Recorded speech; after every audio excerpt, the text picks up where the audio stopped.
Narinig ang walang tigil na pag-iyak ng babaeng yan habang nakaupo sa passenger seat ng kanyang sariling sasakyan sa Angeles City, Pampanga tanghali noong June 27. Wala rin siyang saplot habang tinutulungang gupitin ang telang nakatali sa kanyang mga kamay. Opo.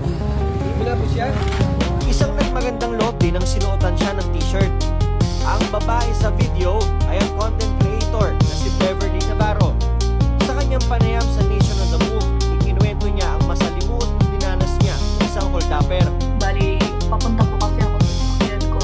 And then, nung pagkabukas ko po ng pinto, bigla na lang po may lalaki sa likod ko. Tapos, tinutukan niya po ako ng baril. Then, sabi niya, pumasok ka, pulis ako. May tatanong ako.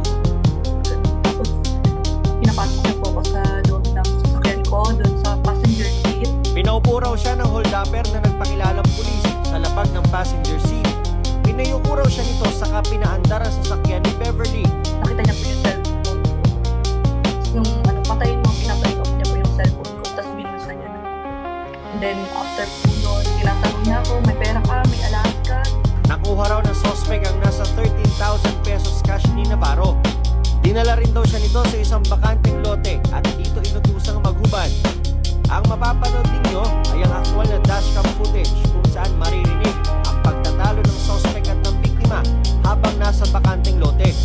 Pinipilit si Navarro ng suspect na ipakita ang kanyang katawan.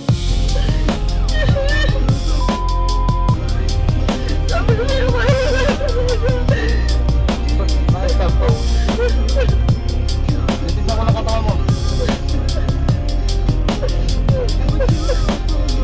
Ba't titingin mo hindi?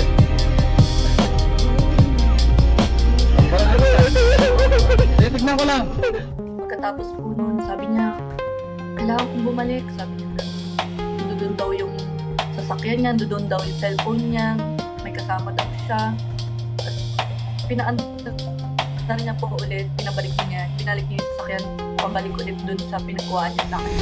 Sa isa pang dashcam footage na ibinahagi sa Nation on the Move ni Beverly, maririnig ang pambabanta ng suspect. Lumuko ka!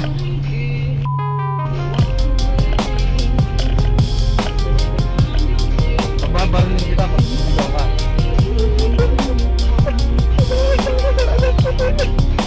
Pababalin ka, dapat sumigaw ka. Habang pinapaandar niya, tinatakot niya ako sa huwag kang sisigaw, sabi niya gano'n. Basta sumunod ka lang sa gusto ko, kung sumunod ka sa gusto ko. Gusto ko, hindi ka makawag. Kuya, yung anak ako, nakantay ako ng anak ko, iuwi mo na lang ako. Sabi niya, basta iiwan kita sa sasakyan, huwag kang gagawa ng kahit ano, kundi itutumba kita, babarilin kita. Para hindi raw siya makatakas, tinali raw siya ng suspect sa kambyo ng kanyang sasakyan gamit ang ribbon sa sarili nitong bag. Piniringan din daw siya ng suspect gamit ang damit niyang hinubad. Saka lumabas ito para hanapin ang kanyang kasama. Pagkalabas niya, tinry kong ilapit yung ulo ko sa kamay ko para lang matanggal yung piring ko. Kasi gusto ko sumilip sa labas. Try akong lumingon-lingon sa labas, pero wala pa akong makitang tao. Nagulat daw si Navarro nang bumalik ang suspect na iba na ang damit. Nagalit siya kasi nakita niya nakataas na yung piring ko. Tapos kinuha niya yung baril niya, sabi niya, ang tigas ng ulo mo, ang kulit mo, sabi niya doon. Sabi ko sa'yo, huwag kang makulit. Binalik daw ng suspect ang piring sa mga mata ni Navarro, saka umalis ulit. Dito na raw nagkaroon ng pagkakataon ulit si Navarro na makahingi ng tulong. Pagkalabas niya, pinilit ko ulit iangat yung piring ko, tapos sumilip ako. Buti na lang sakto, pagkasilip ko may padaan na 2 babae, then isang Koreano. Tapos may isa pang babaeng nakapayong. And then tinry kong buksan yung pinto ng sasakyan ko ng paa ko. Buti na lang nabuksan ko, and then yun na, sumigaw na ako ng tulong, please tulungan niyo ako. Humingi na ng tulong si Navarro sa Angeles City Police para mahuli ang suspect. Napag-alaman ni Navarro na hindi raw pala siya ang unang biktima. Actually, hindi daw po. And then maraming na po siyang case din daw.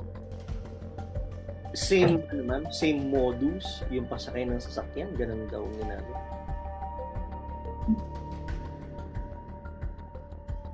Actually, opo, yun po yung sabi sa akin. Tingin niyo, ma'am, matagal na kayong minamanmanan nito o nagkataon lang? Feeling ko, nagkataon lang po. Sabi ko kasi talagang babae daw yung ano niya, yung gusto niya payat. And then, ayun po, nasaktuhan lang ako yung nakita niya and then mag-isa.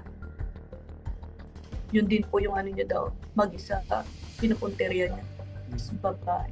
Alam na raw ng mga pulis ang pagkakakilanlan ng sospek. Mismong si Navarro rin ang nagkumpirma ng hitsura ng sospek. Tandang-tanda niya raw ang mukha nito. Medyo maitim, bilugan yung mata, medyo makapal yung kilay. Tapos, medyo matangkad ng konti, mga 5'6", 5'7". Mhm. And bata medyo may pa ba? laman yung katawan. Bata pa po, matanda na, may edad na. Ano po? Mga 30 plus, 35, 35. 36. Patuloy naman ang isinasagawang manhunt operation para mahuli ang sospek. Ako si Nico Wahe para sa Nation on the Move.